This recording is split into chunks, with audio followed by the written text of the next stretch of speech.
Welcome to School and Around, a podcast hosted by Branching Minds featuring prominent leaders, subject matter experts, and thought innovators with their perspectives on the current challenges facing K-12 education. I'm your host, Larissa Napolitan, a former teacher, instructional coach, and a member of the Branching Minds team. My hope is to shine a light on phenomenal educators and those that are on a mission to transform our schools and the lives of students.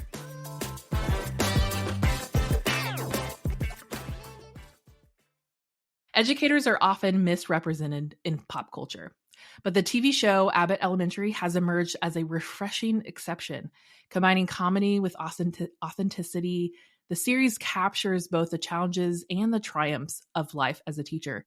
Its portrayal is so striking and real that sometimes I find it very overwhelming to watch, but it truly highlights the dedication and hard work of educators everywhere.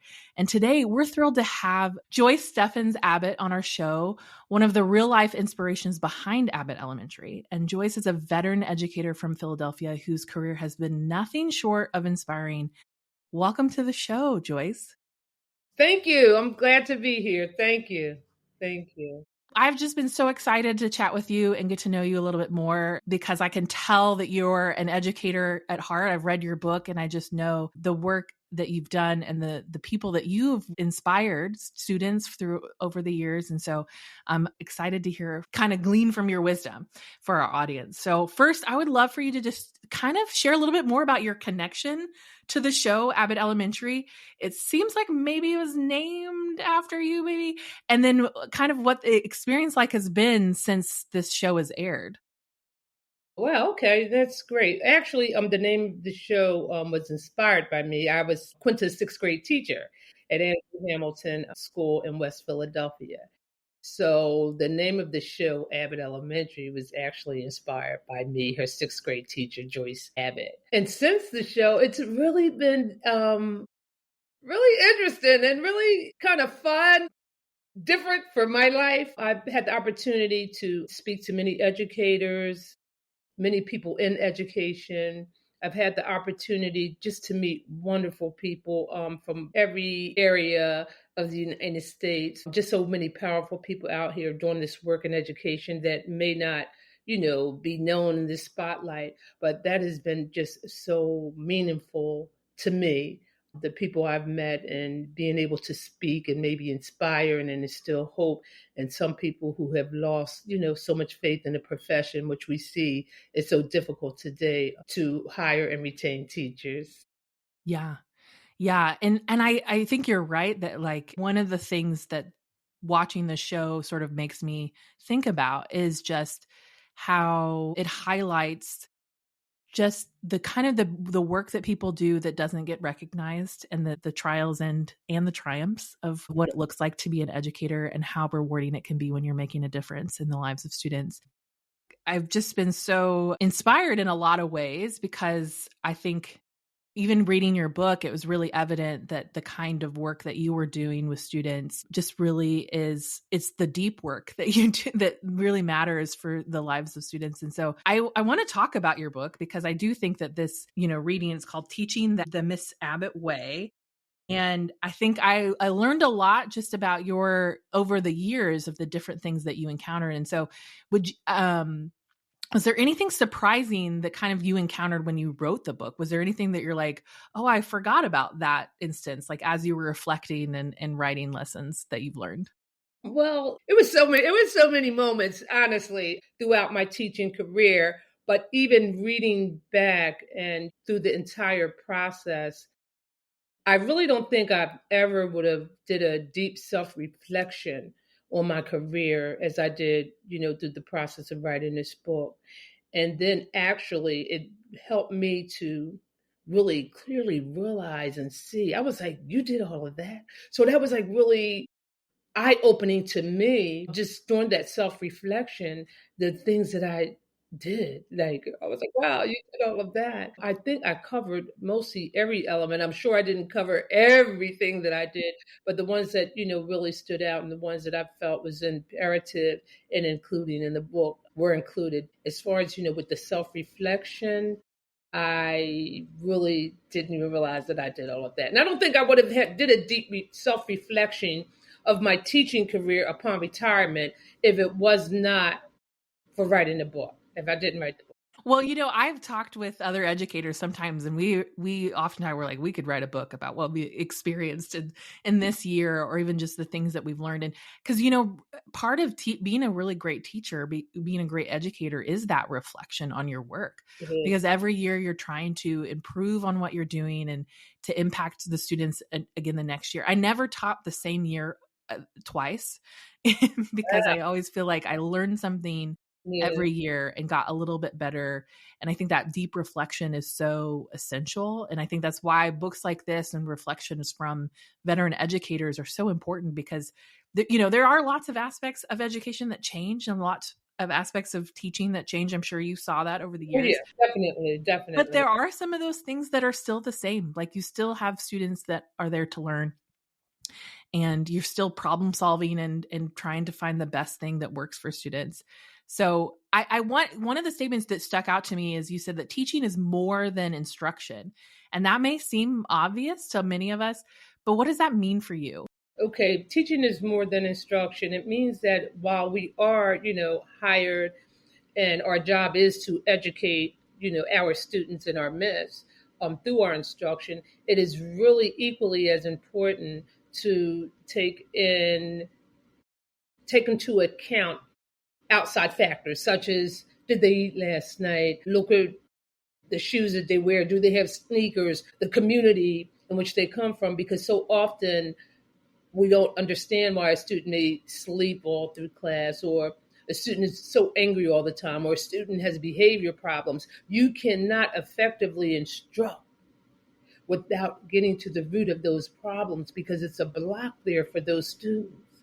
So that is where, building those relationships come in. So it's not just about going into the class and say, okay, this is a curriculum that's placed before me. I'm just going to teach. But if there are other barriers and other obstacles in these young people's life, it's going to be a barrier to their success and even obtaining your instruction. So it is definitely more than instruction. And that's why I think so many people leave the profession. I'm not equipped for this, but it is building those relationships and getting and understanding the total student and everything that they, in order to be effective with the instruction. Yeah. Well, because education isn't just a job. It's the work of, I would say it's human work, right? It is It's human something. work, and it's definitely a calling too. You really have to be called to this profession and really want to do it within your heart, not just for the paycheck or not just for summers off and holidays off. Because if that is your main priority for being in this work, it's not going to help you in being effective. So it's really a calling. Like, I am really called to this. I really want to make a difference, because if you could change the world one student at a time. And if it's your part, you're so impactful on a large scale. So it's definitely a calling. Yeah. Well, even in that, realizing that, it may, in the midst of it, it may not seem like you're changing the world. Cause I always think of this as a middle school teacher, Yeah, that I never really got to see the end result. We'd send them off after 8th grade and go and hope, hope for the best in high school. And so there's sometimes where it's like, I was a drop in the bucket of their education career. But right, right. sometimes, that moment with that student could be change the trajectory of their life in a lot of ways. Exactly. And Yes. so, Yeah. I mean, I'm sure that you have former students that have come to you and going, I remember this moment in your classroom. Even just the fact that you had that kind of that moment of Quinta Brunson's life, that you Yeah. were one of the teachers that clearly impacted her life, and as we can tell from her work on the show. And so I just feel like that's a phenomenal word, just to say that it's more than a job, it is a calling. Definitely. Yeah. So here at our company, we're all about MTSS, multi-tiered systems of support. And a lot of the work these days is focused on behavior interventions. And you have a whole chapter about classroom management in your book. What would you say is a misconception about dealing with students that have difficult behaviors? That's also a really good question, because we are faced with so many students with behavior issues in our classrooms today. But some big misconceptions are that they want to behave this way. They're like they never can change. They're horrible, and it's no hope for them. It's misconceptions because I've seen so many students come all the way from the lower grades, suspension every year, behaviors. They said, oh, they've been a problem since kindergarten. And a misconception is that they cannot and will not change. That's not true, because I had several come to me that were in trouble every year that they were in school until they came to me. Another misconception is the family life or the home life, the parent or guardian, the caretaker who is ever responsible for the student just don't care. But so often we have grandparents and great grandparents that are thrust into these situations that they do care.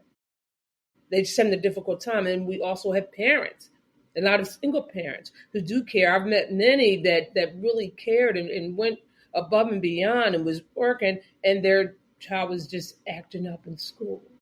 So those are definitely misconceptions, because I had to get to the root of the problem, because I received so many behavior problems or labeled behavior problems that came to my class. And I said, this foolishness is going to stop. We're not doing that this year, because we have to learn. And just hearing their story. And most of the instances, they came with some severe issues from home, just things they have encountered in their life, and also from teachers that they had. They said, you're never going to be none. You're horrible, and always wanted to suspend them and always wanted to punish them. I had students that came to me that were never allowed to go on a trip because they were in a behavior problem. So they was like, this is the first time I could go on a trip. Well, where no one's going to go, we all can't go. So, and I've had parents and grandparents said, this is the first ever for my child, because they're just not allowed to do anything because of their behavior. Mm. So we have to understand and build that relationship and get to the root of that. And sometimes, it doesn't always happen, because you really have to understand the community in the background. And I say that all the time before you walk into these schools.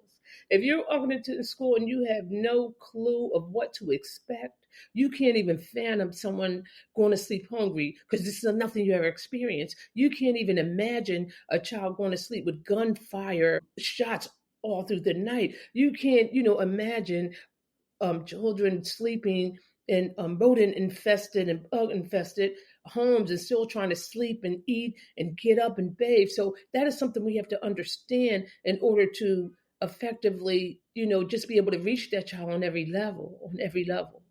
Yeah. So important. I like what you said about the parent involvement, that kind of misconception that a parent just doesn't care. Best advice, advice that I had gotten when I was a new teacher was a principal had said, we were going up for parent teacher conferences, and they just said, just remember you're on the same team and they want what's best for their student, just like you do. Mm-hmm. And I think that walking in with that assumption rather than other maybe impressions or ideas about the parent based on the student behavior, just assuming that the parents want what's best, the family wants what's best for the student just as much as you do. And I think that helped me have that perspective about students, and that we were all on the same team. We all wanted the student to be That's so successful. important, that team. Yes. We talk a lot about teamwork, kind of speaking of teams. And in your book, you share that was a lesson that you learned. Can you talk a little bit about how teamwork impacted your career in education?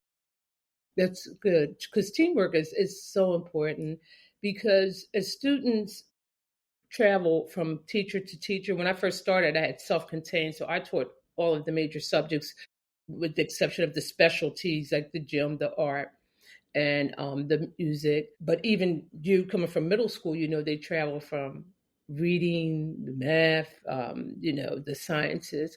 So teamwork as a team, in order, if it's a child within that team's and that is deemed a behavior problem, it takes a team to collaborate together to ensure that this child's success. Because if it's a weak link on that team, it's going to hinder that child's success. So teamwork, even building like, this is what we need to do to improve them with their writing prompt. This is what we need to do to improve them on their constructive response, because you can build from each other, you can learn from each other, you can share ideas, and you can support each other.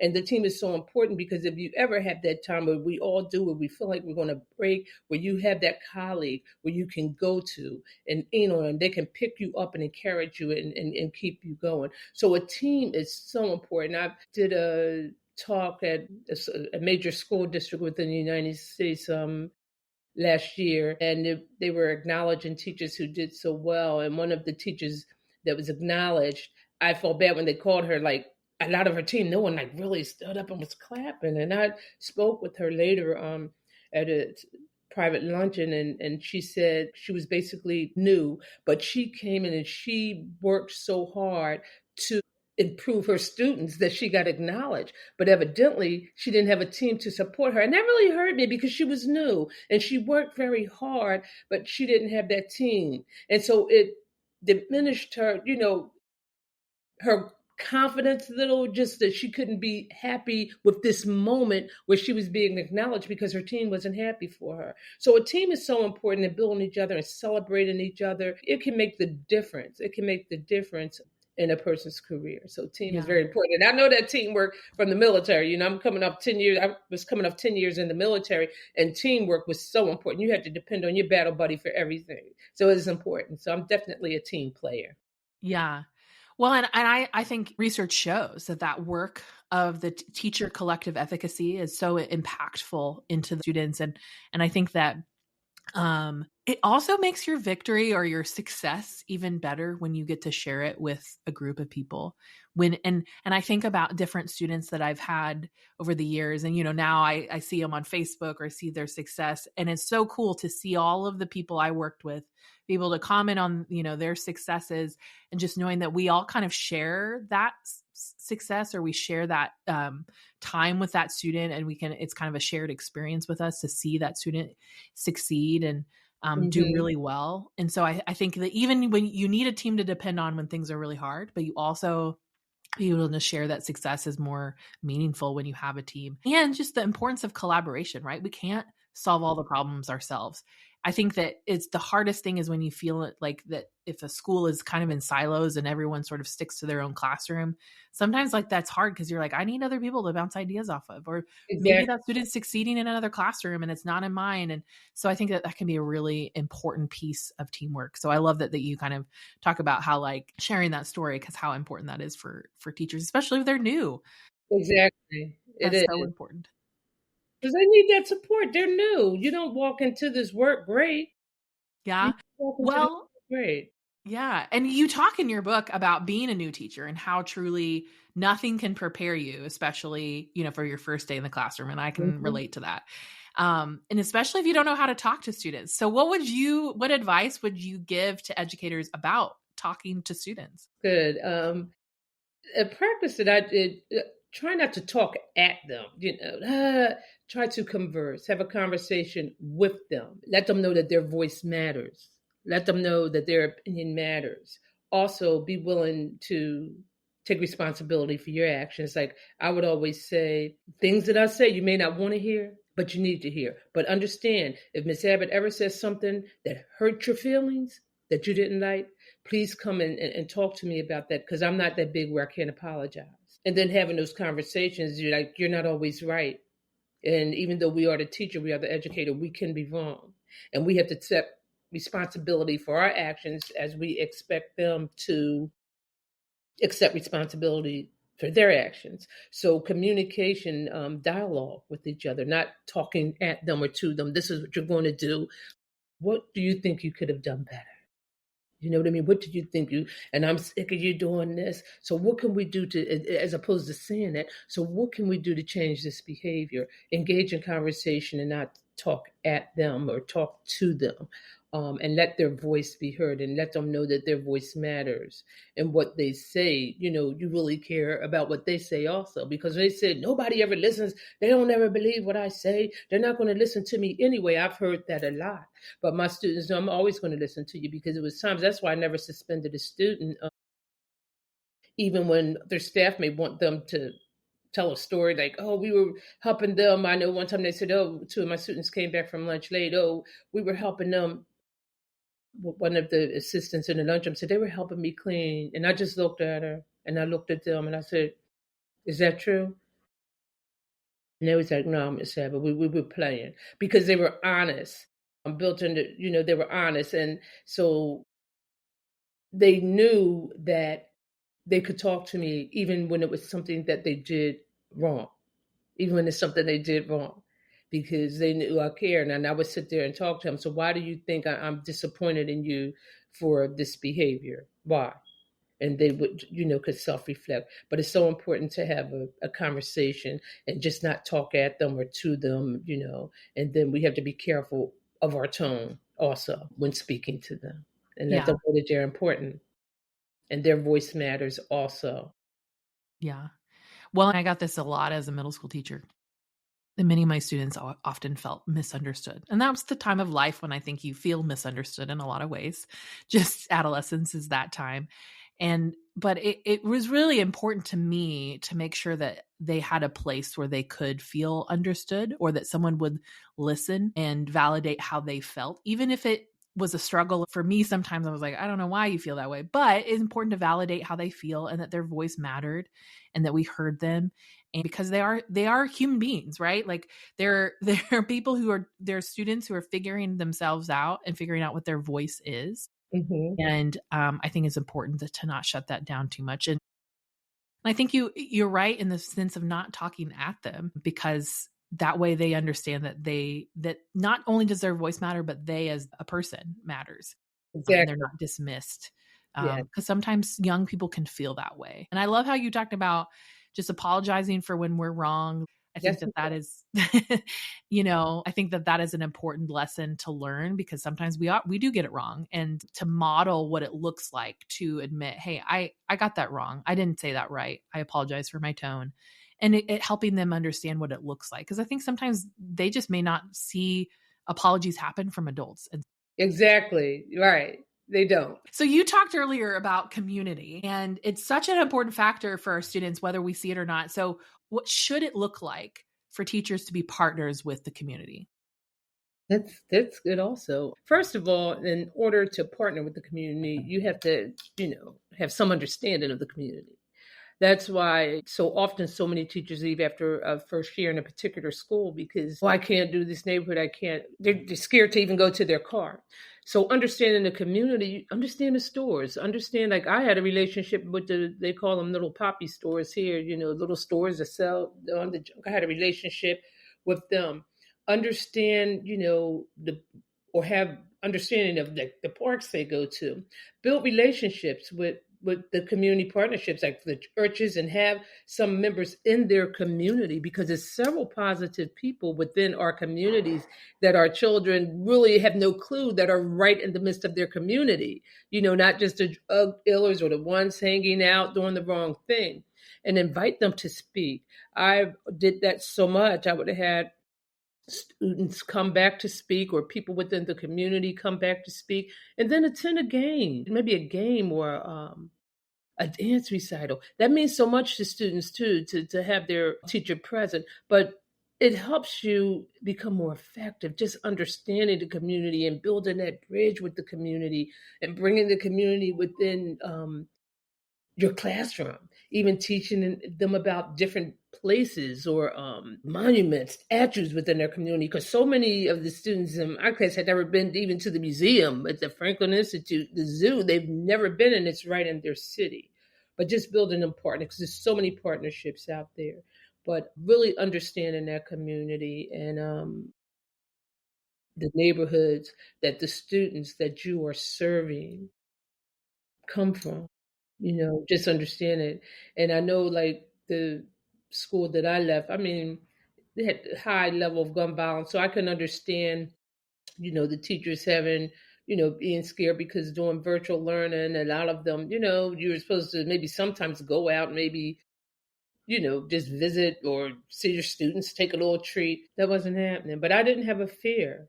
I didn't have a fear of taking things to students' house or going and check on students.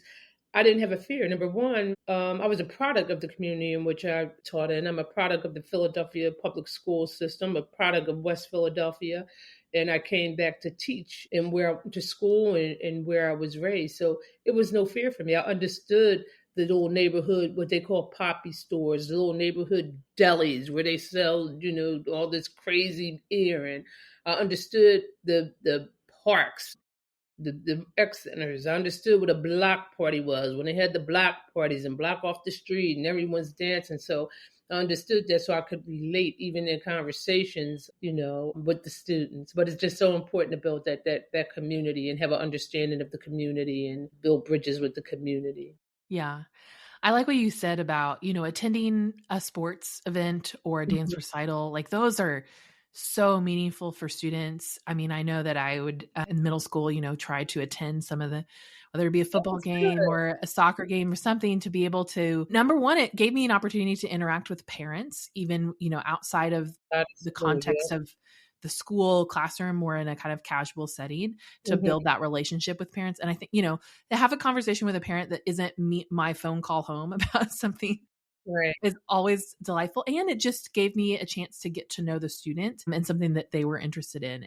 And it means a lot to them, believe it or not. My teacher's here. My teacher's here. Right? Yes. I mean, as they get older, they get a little more weird about it because, Right. but when Yeah. they're younger, I would say my seventh graders always, when I could show up, and they would love to see that. And I think being involved in that kind of community event is really essential. I Mhm. know one district that I taught in, they had this big parade around the community, like certain kind of days in the fall. And there was parade and floats that the high schoolers would have, and the marching band. So showing up at something like that is so fun to be a part of and to see and witness and experience with your students, because I think those shared experience helps build those relationships Oh, even definitely.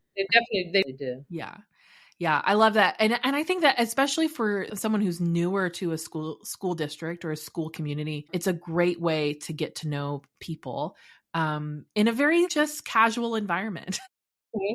I think that's very helpful, and just to get to know, yeah, what the community is like. I like what you also said about inviting community members in to speak, to kind of Mhm. help expose students to different things. I think that that's a great idea.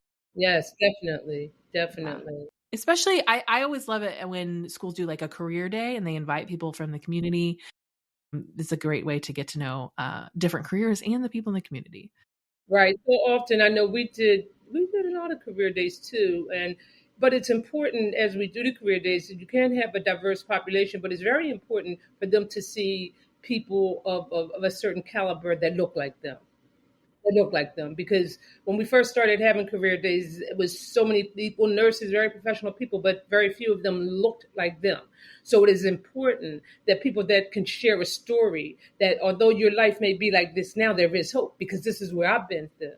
So it's important with those career days. And I was an advocate for that. I said we need to start getting people that really, they can relate to, that can really inspire them that I can do this, that there's hope for me. So that is important. But I like the career days also. I Yeah. always said it's important for them to see people of a certain caliber that look like them. Yeah. Especially if they've come from the community too. Like I think that's great Exactly. to like reach out to alumni and different people that, have come from that community, because that's Exactly. really important to see, for students to see that Definitely is. representation. It definitely is. Yeah. Such as yourself. I've been back to my school a couple of times. Exactly, exactly. So, your lengthy career is a testament to your passion and your dedication to education in your community. What would you say to teachers who are feeling the burnout of a career in education? You talked a lot about this at the beginning, just the retention of Mhm. teachers. What would you say to those teachers that are feeling like, I just don't know if I can keep doing this? And I'm asked that a lot, and that's a really good question. And I have to be extremely honest. Since I've had teachers that were really good and just really doing their best and effective in a lot of ways, but they were feeling burnt out, and I just did think I could to encourage them under putting myself in their situation and understanding everything that they were going through and being able to provide helpful feedback and encouragement and different ideas on how to handle certain things, and encouraging them and putting in time to check on them, putting in time to support them in any aspect that I could, because I supported a lot of teachers at my school in a lot of areas. And then also encouraging them to take time for their self, because that's something that I was not very good at early on, because that is important, to take that self-care, to take that time for yourself, and then just be there, supportive, calling them and just supporting them, because we need good, effective teachers. So in every aspect, everything that I could do to keep them in their profession, but basically being there and being supportive and offering words of encouragement and trying to find the root of why they're burnt out. Because of behavior problems, are they burnt out because of parental involvement? Are they burnt out because of the several low levels? Because each year you have so many students that are below basics that are coming to you, burnout from not getting enough sleep, and then just focus on those areas and helping support them in that area, and just reminding them that they are making a difference, and reminding them that they are doing a good job, because sometimes we all need a pep talk too. We need a pep talk. We need that encouragement, especially teachers when they get to that burnout state, because they need that. And all of them that are putting in the work, that's why they do get burnt out a lot. And I would do everything I can to support them and Yeah. give them encouragement. Focus on the areas of that's mostly burning them out, and work for solutions on helping that teacher in those particular areas. Yeah. And I think what you talk about, I think your time as a leader probably speaks to this, but that idea of there's things that you can do to support your teachers at a system level, whether that is, trying to build systems within your schools to really make sure that teachers aren't overloaded with administrative work, right? I mean, Exactly. I think there was one year where I had a principal that instead of all the teachers writing out little slips for students to stay after school, all we had to do was submit names, and then the kids would get slips right at the end of the day and then be delivered to like whatever study hall or something that after Okay. school. They took an administrative burden off the teacher's shoulders, so that it was just like one less thing for us to do. Things like that, or even just really being intentional about mentorship and making sure they don't feel alone in the work, or really listening to the problems that they are having, I think can really carry a long way. It can. And I've talked to educators on our podcast before just about the importance of really the reflection on what can leaders do to make a difference for students. And I would say that at the school level and the district level, I think is really important when you're trying to retain teachers, is to really reflect on is our system burning teachers out, or are there things that we can do to help provide support for them? Exactly. This is such a great conversation. I'm just learning so much from you and your years of experience. And it's just so fun that you get to go out and talk to districts and schools all the time about your work. And I think that hearing from longtime educators always gave me a little bit of hope and inspiration for our years. And so that's the hope with this episode, is to kind of give some inspiration to our audience and the work that they're doing, and that just knowing that you never know the impact that you have on a student. You may have a TV show named after, inspired by you. That's the truth. That is the truth. Yes. Well, thank you so much for being here today, and I just It was wish you all the great. It best. was really great. Thank you for having me. Thank you for having me. And to all the teachers that may be listening, you are definitely making a difference, and you're making a difference. You're doing good work, and just understand this job is not easy, but it's so rewarding. It's so rewarding. At the end of the night, you can really rest knowing that you are making a difference in the life of a child.